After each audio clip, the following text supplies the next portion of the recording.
तो दोस्तों आज हम एक्सप्लेन करने वाले हैं जियो सिनेमा में हाल ही में रिलीज हुआ मूवी तिकड़म को। ये मूवी आपको अंदर से बहुत ही इमोशनल कर देगा। मैं जब इस मूवी को देख रहा था लिटरली मैं मूवी के एंड में रो दिया था, क्योंकि इतना इमोशनल टच आपको देखने को मिलेगा। ज्यादा देरी नहीं करते हैं, चलिए एक्सप्लेनेशन को शुरू करते हैं। मूवी के शुरुआत में हमको सुकताल गाँव दिखाया जाता है, जो कि शहर से बहुत ही दूर बसा हुआ है। ये शहर से दूर एक ऊपर पहाड़ी में एक गाँव है।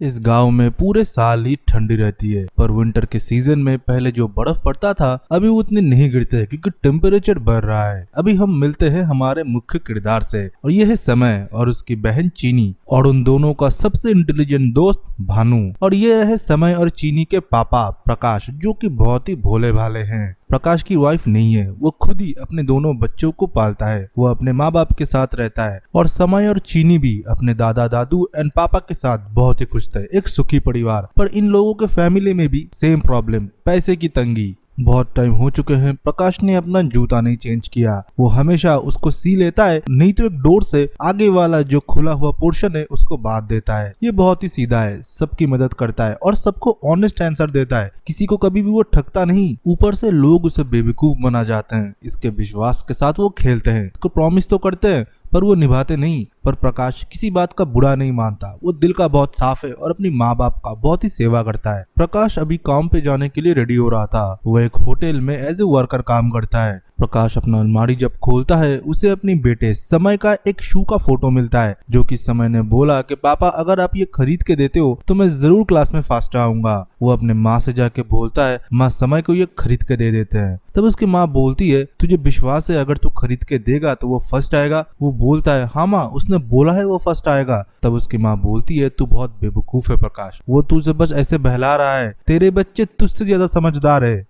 और प्रकाश मानो इस बात पे हंसने लगा, क्योंकि उसे लगा इस काइंड ऑफ अचीवमेंट कि उसके बच्चे उससे भी ज्यादा समझदार है। उसके माँ तब बोलती है कि तू तब उसे खरीद के देना जब तू चंदन से ज्यादा कमाएगा। चंदन तेरा भाई वो तो शहर चला गया। प्रकाश का चेहरा तब लटक जाता है। वो अपने मम्मी पापा को छोड़ के नहीं जाना चाहता, और उसका भाई चंदन शहर चला गया और आज उसके फैमिली बहुत खुशी से है। उसके बहू बेटे इनके साथ नहीं रहते, वो अलग घर में रहते हैं। प्रकाश अभी उधर से सीधा रिजॉर्ट जाता है और मनी मन ठान लेता है कि आज वो पैसे बढ़ाने की बात मैनेजर से जरूर बोलेगा। जाते ही वो देखता है कि मैनेजर और ड्राइवर झगड़ रहे थे। यहाँ पर ड्राइवर बोलते हैं कि आप तो हमको कूली की तरह काम कराते हो पर पैसे नहीं देते अच्छे। मुझे शहर से अच्छा ऑफर मिला है, आपसे ज्यादा पैसा देंगे। अभी तो आप 18,000 दे रहे हो। प्रकाश सुन के चौंक जाता है। वो मनी मन बोलता है कि इसे 18,000 मिलता है, क्योंकि उसे ड्राइवर से भी कम तनख्वाह मिलता है और उससे ज्यादा काम वो करता है। मैनेजर से वो कुछ बोले इससे पहले मैनेजर उसे काम थमा देता है, ये बोलते हुए कि शहर से मेम साहब आएगी, आज होटल के बारे में वो कुछ डिस्कस करेंगे, तो प्रकाश सारा सामान तुम मार्केट से लेके आओ, और हाँ सब कुछ टॉप क्लास का होना चाहिए, फिर तुम्हारे बारे में हम लोग सोचेंगे। और ये बोल के मैनेजर सीधा निकल जाता है और प्रकाश कुछ भी नहीं बोल पाता। फिर प्रकाश मार्केट जाता है, उधर ड्राइवर भी होता है। प्रकाश उससे पूछता है कि तुमको कब से 18,000 मिलने लगा?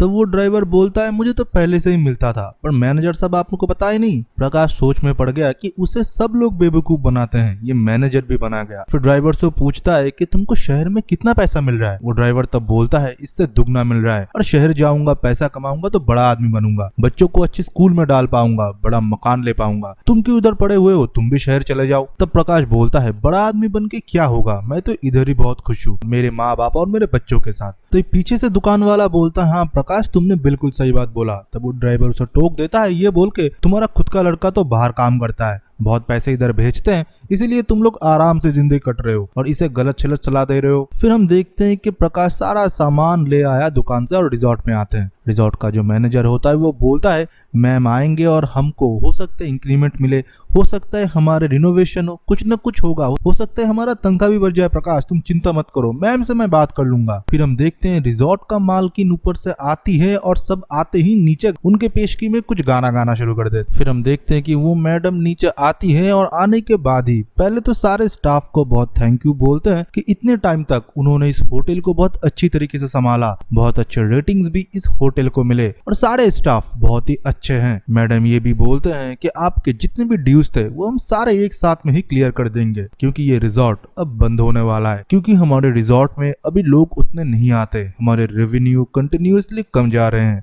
और इन्वेस्टमेंट ज्यादा हो रहे हैं। पहले इधर बर्फ पड़ता था, टूरिस्ट लोग आते थे, अभी बर्फ पड़ना कम हो चुके हैं, इसलिए लोग नहीं आते, हम घाटे में जा रहे हैं, इसलिए हम इसको शट डाउन करेंगे। पर आप लोगों को उतना चिंता करने की जरूरत नहीं है, आप दूसरी नौकरियां ढूंढिए, आपको हम 2 महीने की तनख्वाह एज ए कंपनसेशन दे देंगे, क्योंकि आप लोग इतने टाइम से हमारे होटल के साथ जुड़े हुए हैं। ये बात सुनते ही मानो सारे लोग पैनिक करते हैं, इसी के साथ गुस्सा भी होते हैं उनके ऊपर कि अब हम कहां पर जाएंगे, आप 2 महीने के पैसे तो दोगे, पर इससे आगे हमको नौकरी कौन देगा। और उन मैडम को ये लोग ब्लेम करने लगते हैं। प्रकाश को भी बहुत ही बुरा लगता है, क्योंकि उसके भी बहुत बड़े बड़े सपने थे, पर वो सबको जाके शांत करते हैं और ये बोलते हैं ये हमारे मेहमान है, आप लोग प्लीज इनके साथ ऐसे बिहेव मत करिए, इनके बात में लॉजिक है, अगर रिजॉर्ट पैसे कमा के नहीं देगा तो ये कैसे अपना बिजनेस चलाएंगे। फिर सारे लोग थोड़ा शांत होते हैं और अपने अपने रास्ते निकल जाते हैं। मैडम प्रकाश को थैंक्स बोलती है, पर प्रकाश को पता था कि उसके साथ आगे क्या होने वाला है। फिर हम रात को देखते हैं सारे लोग एक साथ खाना खा रहे होते हैं। तब चीनी अपने पापा से बोलती है कि सारे लोग पिकनिक में जा रहे हैं, हम लोगों को भी पिकनिक में जाना है, पर उसके पापा उसके बात को नहीं समझ पाते हैं। तो एज ए ट्रांसलेटर समय उसका भाई सबको समझाते हैं कि हमारे स्कूल में पिकनिक है, हम पिकनिक में जाना चाहते हैं। अभी चीनी की एक खास बात है, वो ऐसे लैंग्वेज पे बात करती है कि किसी को समझ नहीं आती। मतलब जब वो छोटी होती है उसके टंग में कुछ प्रॉब्लम होता है, इसलिए वो कुछ अलग लैंग्वेज में ही बात करती है, जो कि सिर्फ उसका भाई ही समझ सकता है। तभी उसके दादी बोलते हैं नहीं, तुम लोग पिकनिक में नहीं जाओगे, हमारे पास उतना पैसा नहीं है कि हम लोग तुमको पिकनिक में भेज पाए, चुपचाप घर बैठो। तब दोनों बच्चे बहुत ही मायूस हो जाते हैं, उनके साथ उनके पापा प्रकाश भी। इस घर में उनके दादी की ही चलती है, वो बहुत ही स्ट्रिक्ट है पर अंदर से बहुत ही नरम, सबको प्यार करती है। और दादाजी तो स्वीट एंड स्वीट है, वो सबसे अच्छे से बात करती है, पर दादी जी के सामने उनकी भी चलती नहीं। जब रात होता है हम देखते हैं प्रकाश अपनी माँ की पैर दबा रहा होता है। उसकी माँ बोलते हैं तू इतना भी भोला मत मन, तेरे बच्चे जो भी बोलेंगे तू करेगा, हमारे पास पैसा नहीं है प्रकाश, हमको पैसा जोड़ना है, जब बारिश होता है तब छत चूता है, नीचे पानी गिरता है, हमको सब चीज ठीक कराना पड़ेगा, बच्चे के फ्यूचर के लिए भी पैसा रखना पड़ेगा। और तूने अपने ऑफिस में बात किया, तेरी तनख्वाह वो लोग बढ़ा रही है या नहीं बढ़ा रहे। प्रकाश तब कुछ भी नहीं बोलता। तब उसकी माँ बोलती है ठीक है, मेरा पैर का दर्द ठीक हो चुका है, तू अपने कमरे में जाके सो जा। प्रकाश के जाने के बाद उसके पापा उसके मम्मी से बोलती है थोड़ा तो मीठा बोल लो, पर उसकी मम्मी बोलती है कि इसको अगर खुली छूट दे दी ना, वो पूरा घर ही बेच देगा अपने बच्चों के लिए। फिर हम देखते हैं समय और चीनी को, जो कि भानु से मदद मांगते हैं, क्योंकि भानु ही था जो कि सबसे तेज था। वो बोलता है हमको भी तिगड़म लगाना पड़ेगा कि तुम लोगों को पिकनिक में जाने दे। तो पहला तिगड़म ये है तुम घर की साफ सफाई करोगे। तो घर के साफ सफाई करने की जगह ये लोग तो और भी मैल फैलाने लगे और दादी जी इनके ऊपर चीख लिया, तो ये प्लान भी इनका फेल हो गया। फिर आता है भूख हड़ताल का प्लान, पर भूख हड़ताल का प्लान भी फेल हो गया जब उनके फेवरेट सब्जी घर में बने थे। तो ये बच्चे ना कंट्रोल नहीं कर सके। फिर हम प्रकाश को देखते हैं जो कि रिजॉर्ट में था और अपने सारे कलीग को बोल रहा था कोई ना कोई सोल्यूशन मिल जाएगा, उतना नेगेटिव मत सोचो। और ऊपर से मैडम ने एक कॉफी मंगवाया था पर कोई देने जाने के लिए राजी नहीं था। फिर प्रकाश ही उसे लेके जाता है। मैडम उसे उस दिन के लिए थैंक यू बोलता है कि तुमने मेरे लिए स्टैंड लिया था, नहीं तो ये लोग मुझे बहुत गलत शलत बोल रहे थे। और प्रकाश को एक ऑफर भी करता है कि मुंबई में हमारा और एक नया ब्रांच बनने वाला है, तुम उधर आ जाओ और उधर तुमको अच्छी सैलरी भी हम लोग ऑफर करेंगे 35,000 के आसपास। प्रकाश ये सुन के बहुत ही खुश तो होता है, पर वो सोचता है कि गांव छोड़ के वो नहीं जा सकता। तो मैडम को वो पहले मना कर देता है, पर मैडम उसे बोलते हैं कि तुम सोच के बताना। और इधर स्कूल में भानु उनको बोलता है कि लास्ट ब्रह्मास्त्र है जो कि तुम लोगों को घर छोड़ना पड़ेगा। और ये लोग घर छोड़ने की प्लान तो करते हैं और वो लोग एक चिट्ठी लिखते हैं और पूजा के थाली के साइड में रख देते हैं और घर से चुपचाप निकल जाते हैं। और भानु के घर में जाके ये लोग छुप जाते हैं। सुबह से शाम हो जाते हैं पर कोई इनको ढूंढता नहीं, क्योंकि दादी जी ने उस लेटर से ही दिया जला लिया था, वो लेटर तो जल चुका। फिर शाम तक वो लोग फिर से घर में आ जाते हैं और किसी ने उनको ढूंढा नहीं, इसलिए वो लोग और नाराज हो गए। और रात को जब ये तीनों एक साथ सो भी रहे थे तो पापा से बहुत ज्यादा नाराज थे। पर इनके लाइफ में तो कुछ और ही चल रहा है, इनको तो पता ही नहीं कि बच्चे किस लिए नाराज है, क्योंकि प्रकाश को अगली महीने तनख्वाह मिलेगा कि नहीं, उसका जॉब रहेगा कि नहीं, उसे इतना ही नहीं पता था। प्रकाश अगले दिन बहुत जगह जाता है जॉब के लिए। सारे लोग उसे दिलासा तो देते हैं पर कोई नौकरी नहीं, क्योंकि सबको पता है प्रकाश इतना भोला है कि वो सारे कस्टमर को भगा देगा और सारी सच्चाई बोल देगा, क्योंकि सारे लोग कुछ न कुछ झोल तो बिजनेस में करते ही हैं। प्रकाश जैसा कस्टमर सबको चाहिए पर एम्प्लॉय नहीं। और दूसरी जगह ये तीनों स्कूल में परेशान थे कि क्या करना है। जहाँ पर चीनी उनको कुछ समझा रही होती है पर भानु को कुछ समझ नहीं आता क्योंकि चीनी का लैंग्वेज ही कुछ दूसरा था। तभी चंदन चाचा का लड़का उनके सामने आता है और चीनी की मिमिक्री करने लगता है और उसे चिढ़ाता है और इस बात पे आता है समय को गुस्सा और वो जाता है और प्रिंस को एक मुक्का मारता है और दोनों में हो जाता है लड़ाई। फिर क्या था, स्कूल की लड़ाई चला जाता है घर तक और चंदन चाचा की वाइफ जाती है अपने बेटे प्रिंस को लेके और प्रकाश के घर में जाके उनके माँ बाप को भी सुनाते हैं और प्रकाश को भी कि आपके लड़के ने मेरे बेटे को मारा। मुझे पता है कि आप लोगों के पास उतने पैसे नहीं है कि अपने लड़के को आप पिकनिक में भेज पाओ। मैंने सोचा था कि दोनों ही तो भाई है, मैं इसकी फीस भी दे दूंगा, पर इसके लिए उसे इतना गुस्सा आया कि वो नहीं जा सका और ये जा रहा है, इसलिए समय ने इसके साथ लड़ाई कर लिया और इतने बेरहमी से इसे मारा है, देखो स्वेटर भी फाड़ दिया। तभी प्रकाश समय को बुलाता है और पूछता है तूने इसको इसलिए मारा है कि तू पिकनिक नहीं जा सका? पर समय कुछ भी नहीं बोलता क्योंकि वो अपने बहन की कमी को कमी नहीं मानता। समय चुप्पी साधा रहता है। तभी उसके पापा प्रकाश उनसे माफी मांगने के लिए बोलते हैं पर वो भी नहीं मानता। तभी प्रिंस के माँ बोलती है देखो बिन माँ का लड़का ऐसे ही बिगड़ जाता है, बड़ा होकर वो आवारा ही बनेगा, अपने बाप की बात नहीं सुनता। प्रकाश अपना सिर झुका लेता है और उससे माफी मांगने के लिए बोलता है। जब वो माफी नहीं मांगता तो उसे वो थप्पड़ लगा देता है और रोते हुए समय उधर से चला जाता है और प्रकाश उनसे माफी मांगता है। तभी वो बोलते हैं नहीं भाई साहब आप क्यों माफी मांग रहे हो, अब माफी मत मांगो, मैं उसकी फीस दे दूंगा। पर प्रकाश मना कर देता है कि आपको देने की कोई जरूरत नहीं है और मुझसे और मेरी बच्चों से जितनी भी भूल चूक हुई है उसके लिए हम लोगों को माफ कर देना। फिर हम प्रकाश को देखते हैं जो कि अगले दिन एटीएम से पैसा निकाल के अपने घर की तरफ जा रहा होता है। तभी रास्ते में एक बाबा एक सांप को लेके बैठा हुआ होता है। वो प्रकाश को देख के बोलता है बेटा दान पेटी में कुछ डाल दे तो भगवान तुझे और ज्यादा देगा। प्रकाश अपने जेब से 10 रुपए निकाल के दान पेटी में डाल देता है क्योंकि उधर सांप बैठा हुआ था। वो बोलता है काटेगा तो नहीं? बाबा तब बोलता है नहीं काटेगा, तूने जितना भी दान पेटी में दिया है वो तुझे दुगना वापस करेगा और तेरे जेब में सबसे बड़ी जो नोट है वो तू रख के देख, अगर नाग देवता ने उसको स्वीकार कर लिया तुझे और पैसा मिलेगा। प्रकाश ने सोचा था कि दान पेटी में सिर्फ रखना होगा फिर से वो वापस ले लेगा, पर जब वो रखता है अचानक से वो साधु एक फ्रॉड तरीके से उसको गायब कर देता है और उसे बोलता है नाग देवता ने तेरी भेद को स्वीकार कर लिया, तुझे और मिलेगा। पर प्रकाश को पैसे चाहिए था। वो साधु से बोलते जाता है पर साधु मानो अपने ध्यान में ही लिप्त था। वो बोलता है भगवान ने वो पैसा ले लिया बेटा, मेरे पास नहीं है। इतना सीधा भी आज के टाइम में नहीं होना चाहिए। प्रकाश को इधर भी मायूसी मिलता है। प्रकाश उधर से फिर घर जाता है और रात को अपने बच्चों के साथ सोता है। फिर अगले दिन सुबह हम देखते हैं कि दोनों बच्चे एकदम तैयार थे पिकनिक में जाने के लिए और प्रकाश उनको पैसे भी दे देते हैं और ये बोलते हैं कि दादी जी ने ही तुमको परमिशन दिया है। सारे बच्चे तब निकल जाते हैं पिकनिक के बस के लिए। तभी प्रकाश अपने माँ से बोलता है कि माँ इनको जाने दो, मैं भी अभी चंदन की तरह शहर जाऊंगा, मुझे नौकरी मिल चुकी है शहर में। उसकी माँ ये सुन के बहुत ही खुश होती है कि उनका भी अब अच्छा घर होगा, बच्चों को अच्छा पढ़ाई मिलेगा, इनको भी अच्छे अच्छी सुविधाएं मिलेगी। पर मनी मन वो थोड़ा मायूस भी थी क्योंकि उनका बेटा उनसे दूर हो जाएगा। यह शहर जाने वाली बात बाहर विंडो से चीनी सुन लेती है क्योंकि वो शूलेस बांध रही होती है। ये सुनने के बाद वो बहुत ही मायूस हो जाती है और रोने लगती है और अपने भाई और भानु को जाके सब कुछ बताती है। पर समय उतना मायूस नहीं था। वो तो देख रहा था कि उसे खिलौने मिलेंगे, पापा जब आएंगे उसको नए नए कपड़े मिलेंगे। पर भानु उसे बोलता है तू बहुत ही सेल्फिश है, तू अपने पापा से ज्यादा अपने चीजों से प्यार करता है। तब समय उसे बोलता है कि सबके पापा बाहर जाते हैं, तेरी पापा भी तो गए थे। तब भानु बोलता है मेरे पापा गए थे पर वो लौटे नहीं, वो एक कार एक्सीडेंट में उधर मारे गए थे। पापा इंपॉर्टेंट होते हैं, चीजें नहीं। तब समय को भी समझ में आता है कि पापा की इंपॉर्टेंस क्या होता है और दोनों बच्चे चाहते हैं कि उनके पापा शहर न जाए और वो इधर ही रुक जाए। फिर वो लोग जब स्कूल से वापस आते हैं और चीनी पूछती है कि पापा किधर है? दादा दादी बोलते हैं कि वो शहर गया है काम के सिलसिले में। फिर हम प्रकाश को देखते हैं जो कि शहर में जाता है और अपने भाई चंदन से मिलता है। चंदन उधर आता है और पूछता है कि भैया आप कहाँ पर रुक रहे हो? तब प्रकाश बोलता है कि कुछ दिनों बाद मैं भी आ जाऊंगा, फिलहाल तूने सुना है कि बम्बई में घर लिया है, तेरी पत्नी बोलती रहती है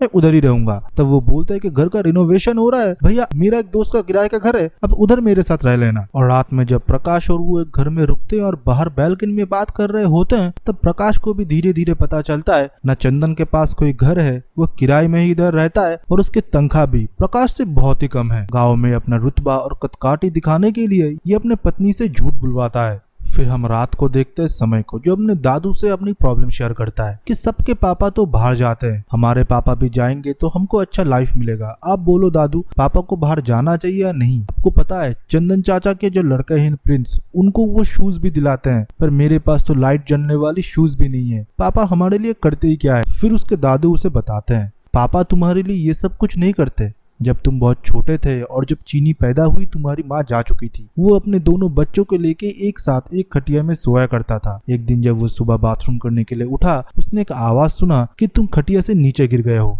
वो बहुत रोता रहा। 3 दिनों तक वो सोया नहीं कि तुम खटिया से नीचे न गिर जाओ। फिर जब घर में मिस्त्री का काम हुआ, तुम्हारा दादी जी ने दोनों तरफ 2 फट्टे लगवाए, फिर जाके उसे नींद आया। 3 दिनों के बाद वो अपने बच्चों से बहुत प्यार करता है बेटा। यही तुम्हारे पापा ने तुम लोगों के लिए किया है, इससे ज्यादा और कुछ नहीं। तभी मानो समय को अपने पापा की महत्व समझ में आया। तब वो समझा कि उसके पापा उससे कितना प्यार करते हैं। सिर्फ मटेरियलिस्टिक चीजों में वो ढूंढता रहा खुशियाँ, पर उसकी खुशियाँ उसके पापा के साथ ही है। वो उसको समझ में आ गया। फिर अगले दिन हम प्रकाश को देखते हैं जो कि शहर से वापस आता है। समय के लिए वो लाइट जलने वाला जूता लाता है और अपने बेटी के लिए वो नई ड्रेस, अपनी माँ के लिए वो साड़ी, अपने पापा के लिए भी वो शर्ट पैंट लाता है। सारे लोग तब बहुत खुश होते हैं, पर बच्चे नहीं। बच्चों को पता चल चुका था कि उनके पापा चले जाएंगे। तब फिर से ये दोनों मिलते हैं मास्टरमाइंड भानु से और बोलते हैं कि मेरे पापा को शहर जाने से रोक ले। भानु बोलता है ठीक है, मेरे पास प्लान तो है पर सोचना पड़ेगा। अब भानु का और चीनी का पहला प्लान सुनो, जो है भगवान को लेटर भेजना और भगवान से प्रे करना। तब भानु बोलता है इतने लोग भगवान में मानते हैं, तेरा बात जब भगवान तक पहुंचेगा तब तक तो बहुत लेट हो जाएगा, तू बहुत बड़ा हो जाएगा। हमको जल्द से जल्द भगवान के पास तेरी अर्जी पहुंचाना पड़ेगा। फिर वो लोग देखते हैं गैस बलून्स को, उसमें वो अपना लेटर लिख के भगवान तक पहुंचा देते हैं। ये तो बच्चे हैं ना, ये सोचते हैं कि भगवान के पास जल्द से जल्द ये लेटर पहुंच जाएगा। एक इनोसेंस आप लोगों को देखने को मिलता है इधर। फिर हम रात को प्रकाश को देखते हैं जो कि ट्रेन को टिकट को लेके अपने वाइफ के सामने बोल रहा होता है, मैं चला जाऊंगा, तुमको हमारे बच्चों को ऊपर से देखना पड़ेगा। और थोड़ा इमोशनल हो जाता है अपने बच्चों से, अपने माँ बाप से बिछड़ने के लिए, क्योंकि ज्यादा देर नहीं बची दिवाली में। दिवाली के बाद ही ये चला जाएगा अपने गाँव को छोड़ के, अपने बच्चों को छोड़ के शहर, भीड़ भाड़ वाली जिंदगी में। ये बच्चे फिर भी परेशान थे क्योंकि बहुत दिनों से भगवान का रिप्लाई नहीं आया। तब समय बोलता है इससे काम नहीं बनेगा, हमको दादू से बात करना चाहिए, क्योंकि वही अपने पापा के पापा है। क्योंकि जैसे हमारे पापा के बात हमको सुनना पड़ता है, उनकी बात भी हमारे पापा को सुनना पड़ेगा। पर दादू जी से कुछ काम बना नहीं, क्योंकि वो खुद ही दादी जी से डरते हैं। वो बच्चों से बताते हैं कि बहुत सारे लोग इस गांव को छोड़ के चले गए क्योंकि इधर टूरिज्म खत्म हो चुका है।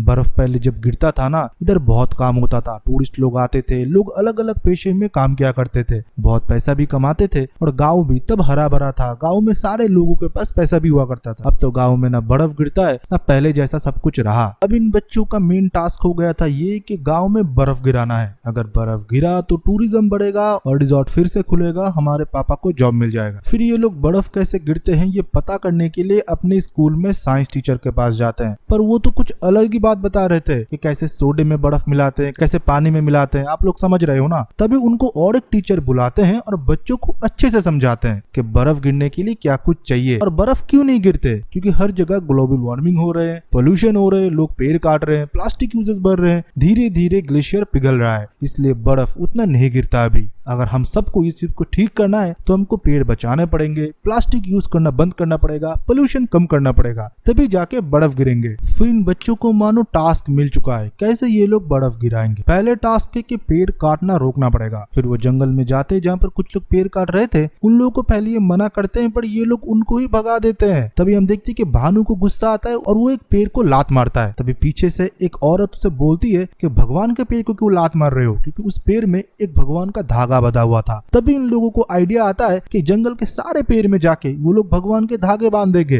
तो कोई इसको काटेगा नहीं। और वही होता है। और ये देखने के बाद ये लोग बहुत ही खुश होते हैं। और इनके पास एक टेम्परेचर मेजर करने का भी डिवाइस था, जहाँ पर चीनी बोलती है कि जब ये 0 पे आ जाएगा तब बर्फ गिरेगा। अभी हम देखते हैं कि 12 डिग्री से लेके 10 डिग्री तक वो टेम्परेचर फॉल कर चुका है। मतलब सिर्फ और 10 ही तो घटाने हैं और ये बच्चे सारे खुश होते हैं। सारे बच्चे इसलिए भी खुश होते हैं क्योंकि सबके पापा काम के लिए शहर पे हैं। अगर इधर बर्फ गिरा तो सबके पापा भी घर आ जाएंगे। ये एक मिशन है, बर्फ गिराओ और पापा वापस लाओ। फिर आता है प्लास्टिक बैन करने का टाइम। फिर वो जाता है सरकारी कार्यालय में और बोलते हैं कि प्लास्टिक तो आप लोगों ने बैन करवाया है पर अभी भी हमारे गांव में सारे लोग यूज करते हैं। तब वो सरकारी ऑफिसर बोलता है कि सरकार का काम है नियम लागू करना, मानना ना मानना तो आपके हाथ में, तो आप बच्चे ही करा पाओगे प्लास्टिक को बंद करवाना। तभी हम देखते हैं कि चाचा का लड़का प्रिंस इनसे मिलता है पर ये लोग कोई नहीं चाहता उसको गैंग में भर्ती करना। पर वो बोलता है कि मैं प्लास्टिक बंद करवा सकता हूँ। वो सरकारी ऑफिसर का एक सूसू करने वाला वीडियो अपने फोन में कैप्चर कर लेता है और उन्हें जाके दिखा देता है और ये बोलता है कि अगर आपने काम नहीं किया तो ये मैं गाँव में सबको दिखा दूंगा कि आप अच्छे से अपना काम नहीं करते। ये थोड़ा बच्चों को हरकाता भी है, पर बच्चे उल्टे इनको हरका देता है कि आपको अपना काम करना पड़ेगा, नहीं तो हमारे पापा वापस नहीं आएंगे। फिर सरकारी आदमी को भी जाना पड़ता है और हर एक दुकान में जाके वो प्लास्टिक भी बैन करवाते हैं। फिर से हमको टेम्परेचर का फॉल देखने को मिलता है उस डिवाइस में। दूसरी जगह हम देखते हैं कि प्रकाश को इनकी मुहिम के बारे में पता चल जाते हैं कि ये लोग बर्फ गिराना चाहते हैं पापा लोगों को वापस लाने के लिए, और अपने बच्चों से बोलते हैं तुम लोग ये क्या शुरू करे हो, इधर बर्फ नहीं गिरेगा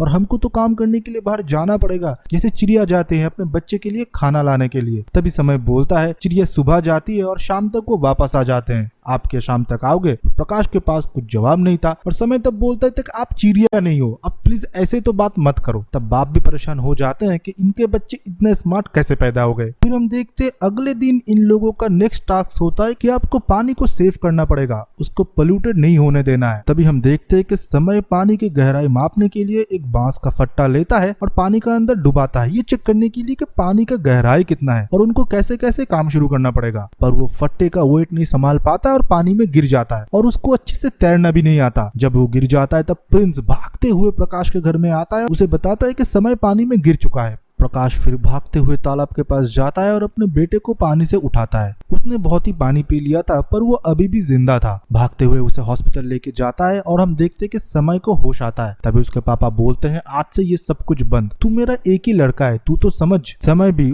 उस हालत में भी बोलता है कि आप मेरे एक ही पापा हो, आप भी तो समझो। फिर हम देखते हैं कि दिवाली आ चुका है, पर सारे लोग तब डिसाइड करते हैं कि कोई पोल्यूशन नहीं करेंगे, इसलिए कोई भी बच्चे कोई भी पटाखा नहीं खरीदेंगे, वो सिर्फ और सिर्फ दिवाली को एक त्योहार की तरह मनाएंगे दिया जला के। और सारे बच्चे पटाखे को बैन करने लगे, सिर्फ वो लोग दिया जलाने के लिए मिट्टी से दिया वगैरह बनाने लगे थे। और तब उधर कुछ फॉरेनर्स भी आए थे, इन बच्चों की फोटोज वगैरह ये खींचते हैं और ये लोग एनवायरनमेंट को बचाने के लिए जो कुछ भी कर रहे थे उनको भी अपने कैमरा में ये लोग कैप्चर कर रहे थे। फिर हम देखते हैं कि गाँव में दिवाली आ चुका है, सारे लोग बहुत ही खुश थे और शहर से चंदन भी वापस आया था और प्रकाश के घर में वो लोग पत्ते खेल रहे होते हैं। पत्ते खेलते टाइम हम देखते हैं कि प्रकाश पत्ते जीत जाता है और वो पैसे ले लेता है। तब चंदन मानो गुस्से में उसे बोलता है कि भैया आपको सोचना चाहिए था शहर जाने से पहले, अब बूढ़े माँ बाप का क्या होगा और आपके बच्चे भी, वो भी बहुत मायूस होंगे, बिन माँ के बच्चे हैं ये, आपको थोड़ा सोचना चाहिए था, इधर ही कुछ छोटे मोटे काम कर लेते। क्योंकि चंदन जलता था क्योंकि उसकी सैलरी प्रकाश के सैलरी से बहुत ही कम था। उसे पता था कि उसका भाई अगर शहर जाएगा वो ज्यादा पैसे भेजेगा और गाँव में उसकी रुतबा उससे ऊपर हो जाएगा। तभी इन दोनों की माँ खुद को शांत नहीं रख सकी,